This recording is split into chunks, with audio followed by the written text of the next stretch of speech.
Hello everyone, and today I'm going to show you all how to make interior elevations for interior design, construction document version, and a presentation slash rendered version. This is the elevation I'll be using as an example, which you can read more in detail about on my website, and I'll link that blog post down below. For reference, I just wanted to show you what elevation you're actually looking at. Elevation B is what I'm going to be showing you. This is a employee workstation area of a cafe in this building. So this is where the quick stuff is made, and behind it is the actual commercial kitchen. So right here, just drinks, smoothies, light pastries, things like that. Starting with the construction document elevations, go ahead and go to the View tab in Revit and go to Elevation button and make sure you're on Interior Elevation, and you should get a symbol like this. Go ahead and place it. Now once you place it, you can click on this and change the view range by dragging these blue nodes left or right. They're on both ends, and then dragging these blue arrows up or down. And also when you click on this to the side here, if you scroll down, you can change the name and view scale as well up at the top. So I'm going to go ahead and open this elevation. Now the first thing I like to do when I'm creating an elevation for a construction document sheet, I go ahead and measure the ceiling height and any structural elements along that dimension string. So this is one dimension string, and when I say structural elements, for example, you can clearly add up the numbers and see what the ceiling height is. You got 7'3", 6'5", and 2 feet. Add that up and boom, you'll get the ceiling height. Now along the way, I also dimension structural elements such as this door that is installed. It's a double swing door, and these wood beams. Now if there was artwork up here, would I measure that? No, but you could, put a note to the side or on top of the artwork saying mounted X amount of inches A.F.F. You know what I'm saying? But I don't think it's necessary for a dimension string. Try to be as less messy as possible. I have seen some really crazy elevations. This elevation that I made here is really neat.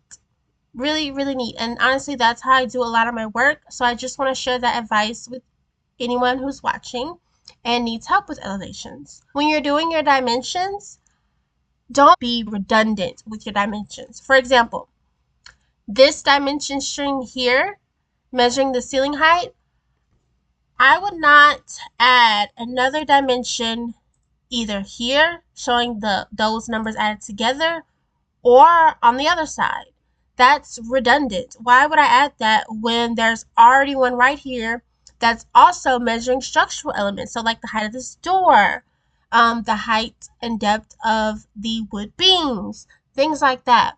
There's no need for me to add a second dimension string showing, just all these numbers added together. Adding these numbers together, it's just basic math. And that's something all interior designers, should learn. You should have taken that in your prereq courses getting your interior design degree. So that's my next tip. Don't be redundant with dimension. There should be 3 dimension strings. Typically, the first one should be overall, is the outermost dimension string.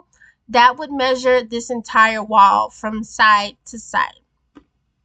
But as you can see on my millwork plan here, which I have a call out for that, on my millwork plan, I already measured that right here. The second dimension string should measure the center lines to appliances. Now I did end up photoshopping the center line symbol in here for this one, but make sure you put it, because for some reason Revit did not want to detect this as a center line for this under counter ice maker.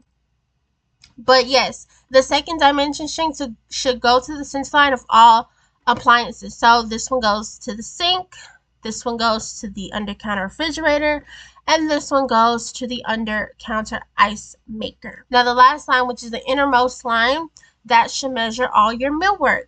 So as you can see, this line measures all of my millwork openings. So this one right here, 2 feet, this cabinet. Just to recap, the outermost line should measure the entire elevation, wall to wall. The second one, the middle one, center line to appliances. And the innermost one, the third line, should measure all your actual millwork and cabinet dimensions.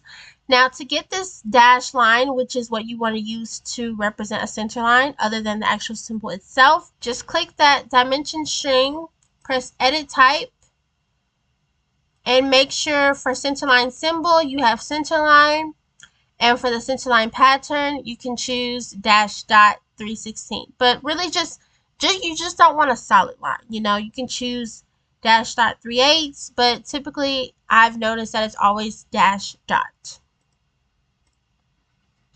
And that way, when Revit detects something as a centerline of a component, it will automatically pop up like this one. Okay, so the next thing are finishes that show in the elevation. So, for example, this entire wall is finished in a ceramic tile, so that material does have a tag, which, by the way, go watch my video on how to make a material board digitally and physically, and you will learn about tags there. I'll link it down below and put it on the screen here, so whoever's looking at this elevation can know, looking at the legend and this elevation, they can know that this entire wall is finished in CT2. The next thing you want to focus on is adding notes, really. You know, this is a text stating that this block is a wood beam, and it's repeated, so it should be understood that all of these here are wood beams. So you can add notes to point out things. They're called notations. Other notes, I point out what this millwork unit is. I have an arrow here, which I don't know why, but my arrows come out super big in Revit. I have to fix that. But I point out that this is custom millwork finished in LAM2. In parentheses, I have EXT standing for exterior, which I explain what all this is in my abbreviations legend. So there is no confusion if you see a bunch of abbreviations, because whoever looking at this construction document set will see the abbreviations legend on the cover page. So they will already know what EXT means. So I point out here that this is a custom millwork unit finished in LAM2, which is one of the materials I have on my material boards for the exterior, and LAM3 for the interior. LAM stands for laminate. I also point out that this is a 3-inch toe kick. I then point out that this line from here to here is a 4.5-inch backsplash plate that's finished in SS2, which is a solid surface I selected for this whole countertop area. And lastly, now, not all interior elevations will have this, but if you're doing an elevation for a construction document set that has millwork, go ahead and, put that nomenclature. So this is SB21. This is for appliances like this, you want to put the product number. So this is an ice maker, this is a refrigerator, this is a drawer dishwasher. These are the model numbers. I also have the dash lines to symbolize the direction of swing of the cabinet doors. I can also make a video on how to make a millwork plan. Before going into the presentation style elevations, I wanted to give a recap on all the steps I took to create a construction document style elevation. Okay, moving on to the presentation interior elevations. So as you can see, I want to say there are two ways you can go about this. I know in the past I've had professors not request dimensions, but I've also had those same requesters request dimensions. Realistically and ideally in a client presentation, you probably won't have dimensions. You won't want to put them. I've been in situations in client presentations where we don't put the dimensions because it's not really necessary for them. It's only necessary for your contractor. I also want to show you how the dimensions look with the elevation being rendered. But please know that my tip to you is for presentation elevations, don't put the dimensions. So I rendered this elevation in Photoshop, 100% everything. You can apply materials in Revit and just turn on the realistic feature and do some touch-ups in Photoshop, especially if you're short on time.